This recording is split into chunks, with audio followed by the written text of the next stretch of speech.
Welcome back to another episode of the Bear Trap on the Boomer Bust channel, a Bears podcast by a Bears fan. I'm your host, Terry, and thank you if you are a subscriber. If you're not, think about clicking that button. Thumbs up either way. All that helps grow the channel, and I thank you for it. All right, so we're doing a recap of our game against the Dolphins. I was trying to think what week it is. Is it week 9? Something like that?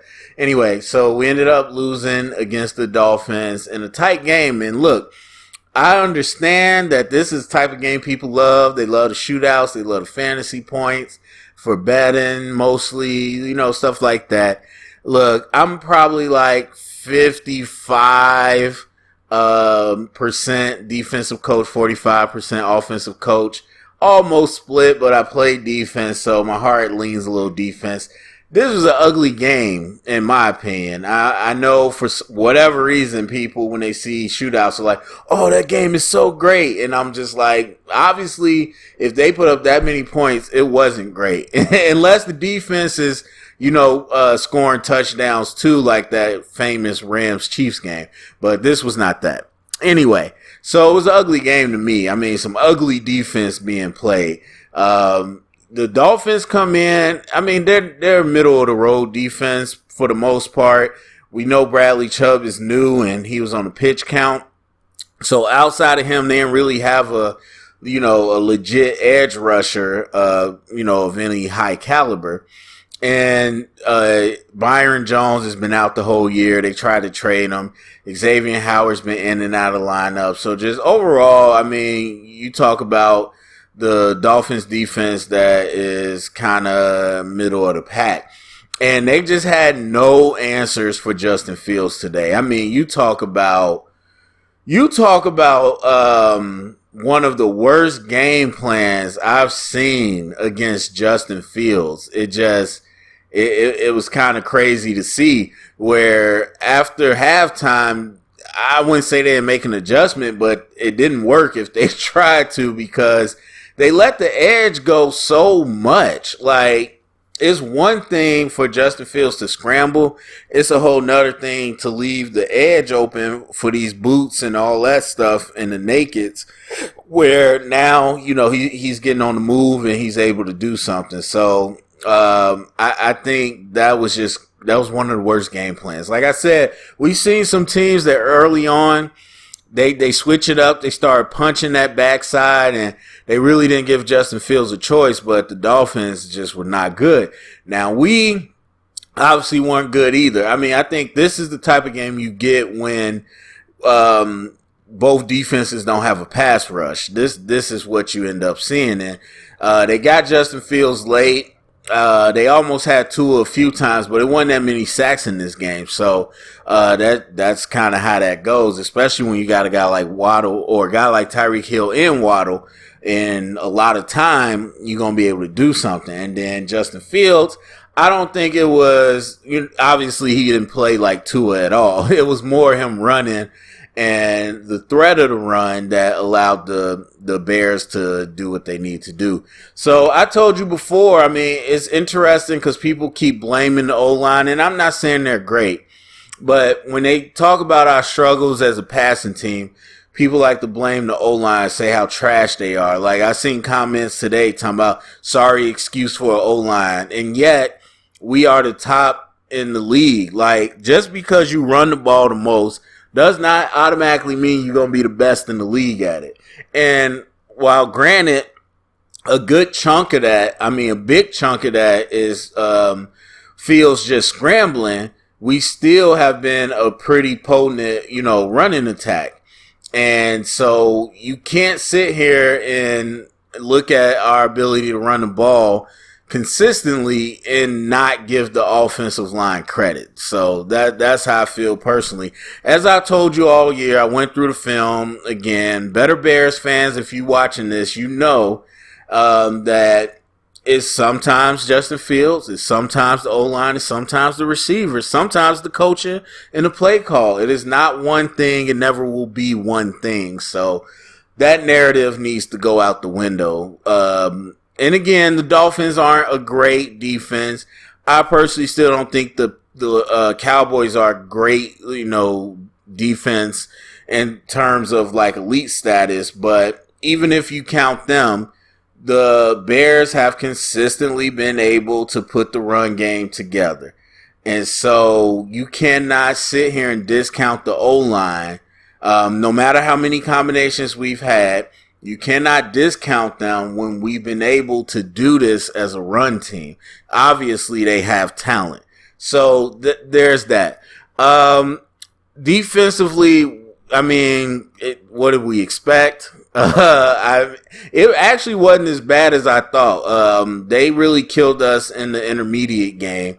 And Tua, I'll just say this about Tua. I know this isn't really about him, but I've been impressed with what he was able to do this year, but I still don't trust him a lot. I mean, obviously, Tua does not have the arm that other people have, but he's been throwing with great anticipation. He's been throwing with great anticipation, and his accuracy has improved. So you have to give him, credit for all of that. But when you watch him, he's still, man, the way the ball comes out is always close. Like, he does not have that quick release, and the ball does not fly with velocity. So it has to be well timed every time. Otherwise, that's an interception waiting to happen or a sack fumble. So either way, Tua was able to do what he needed to do as far as getting the ball to his receivers in space. And I told you last week, we're not a good passing defense. I don't care what the numbers say. The numbers are like that because people are running on us. And I wouldn't say I'm shocked. I thought they would try to run against us a little more, but they still went to the air and they were able to do what they needed to do there and really carved us up and moved down the field. And some of the miscommunication, it's just, I would say it's inexcusable, but people are going to give the benefit of the doubt just because we're not a good unit. And the offense kept up, so it was interesting. I talked about this last week, where in terms of when you meet up against a quality opponent, and again, the Dolphins don't have that great of a defense. They're not great. They'll probably end up somewhere between 14 and 18, probably when it's all said and done. But still, you went up against a potent offense, like I said, that's not going to punt, not going to go 3 and out. And the Bears defense did not pass that test. So then the second test is, can the quarterback then be consistent to keep up with them? And for the most part, I give the Bears that credit. It's still not what I would say is winning football. I mean, and I don't really care. Like, if fans, no one's telling you not to celebrate or whatever. If that's what you're into, that's what you're into. That's cool. For me, I don't really take many victories from the way we play, because I know in the playoffs it would never be that. It would never work. It would never work like that. But we are seeing what people have been saying a lot is comparing it to the Baltimore Ravens. We are seeing a little bit of that, but the reason I always disagree is because our offense is nothing like their offense, and so I disagree with that. But in terms of philosophy, yes, it's very similar. And as far as using the quarterback, and it's the same as many run first teams, trying to run the ball, control the clock, play defense.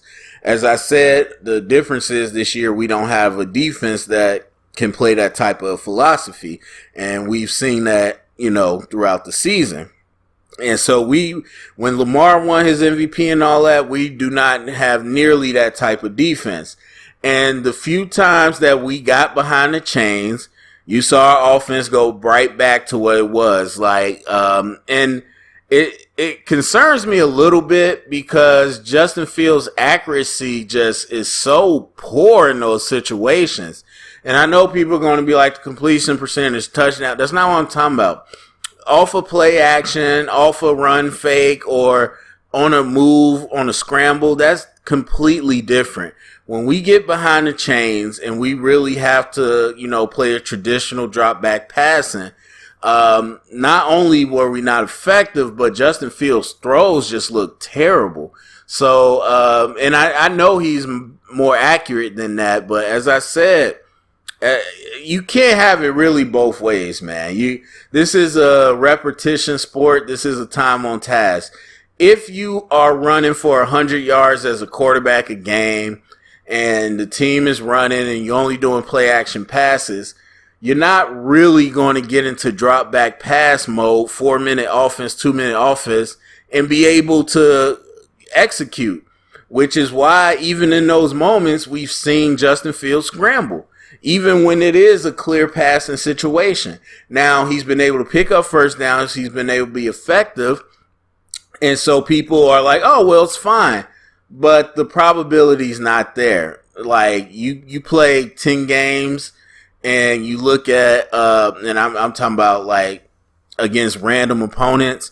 More than likely, the majority of those games, you're not going to be able to do that in those situations. And so, once we get behind the chains, once we get off schedule, our offense completely sputters.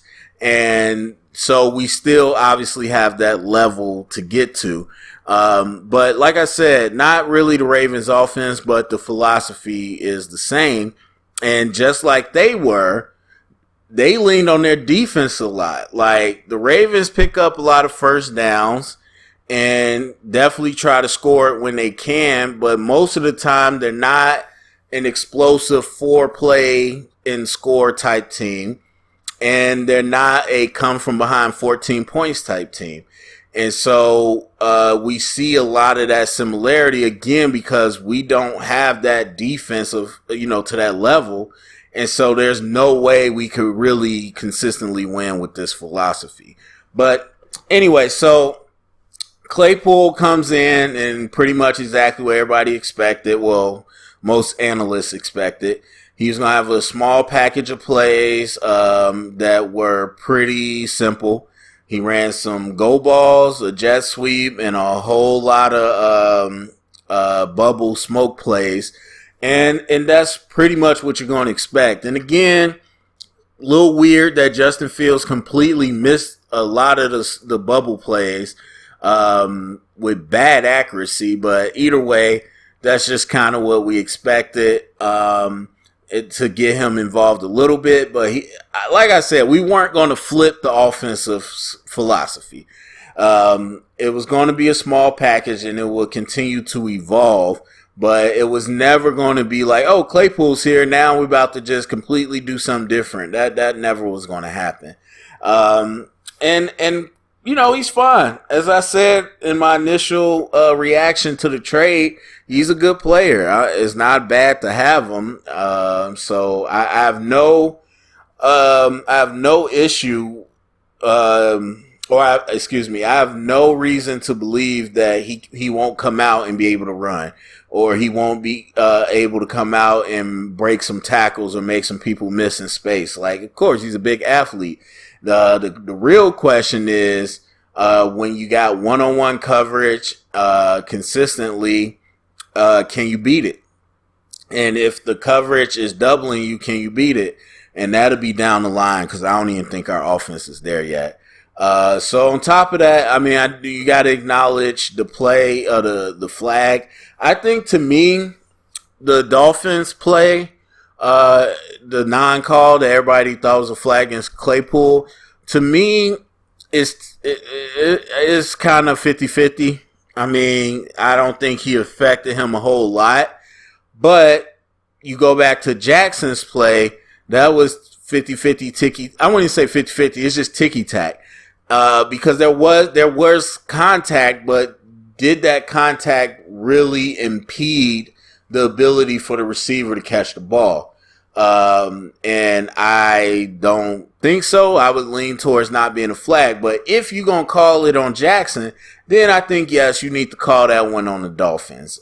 Even though it wasn't a whole lot of contact, you got to be consistent. So I'm with y'all on that. I don't think we were necessarily cheated out of anything. Look, the Bears gave up 30 plus points. So at that point, as I've always said, it does not come down to a play. I don't care what anyone says. It's not true. You have a whole 4 quarters to affect the game. So at that point, if you don't want it to come down to that play better early in the game. As simple as that. And so that's what I'll say about those calls. I do think it should have been called, but I'm not up in arms about it like I know some people probably will be. But yeah, overall, if you ask me again, did I learn anything new? No, I did not.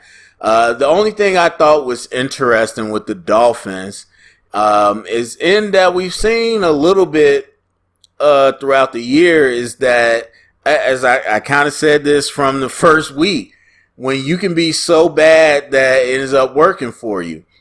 The Dolphins, we did not run the ball well outside of the fields early in the game. And the Dolphins biting on everything was so interesting because usually, even if you're a running team, you got to establish the run, show us that you can run on us. Most of the runs with Montgomery early on weren't going for much. And so when they were biting on all the play action and movement, I was kind of shocked because we didn't earn it, in my opinion. And the defenses clearly come in and say, that's all they can do. So we're going to commit to the run early, even if we don't feel like, they earned it necessarily. So I thought that was interesting. So a lot of our boot game, a lot of our sprint out, a lot of all our stuff off of the run, the read option, all that was able to work, even though we really didn't have a run game going with our running backs. So I thought that was interesting, but I've said it for many weeks. Getsy and his crew is legit. They have been very creative. They've been excellent at using the defense's expectations against them and then giving them something different and really simplifying it and allowing us to be a lot more effective. And so you look at, obviously, people are crowding the box. They're expecting to run. So you add things that are extension to it. And again, it's just pretty, high school spread, college spread type stuff where we're running a bunch of bubbles. We're running smoke routes to a single receiver with a corner off. We're running jet sweeps. So we're extending the run so you don't know where the run's going to come from. It might come from just Field getting the ball and running. It might be a read option between him and the running back. It might be a jet sweep to a receiver. It might be a quick throw. That's what you do in a spread offense with a running quarterback. And so it's been effective, and they've been very creative, and it's been working. I just, as I said before, against a legit defense, I don't see that getting you over the hump throughout the whole game. But anyway, so that's it for me. I might have missed some things, I'm not sure, but go down to the comment section, let me know what you think about the game. Share it around, get the conversation started. Thumbs up, subscribe, and remember, stay up and bear down.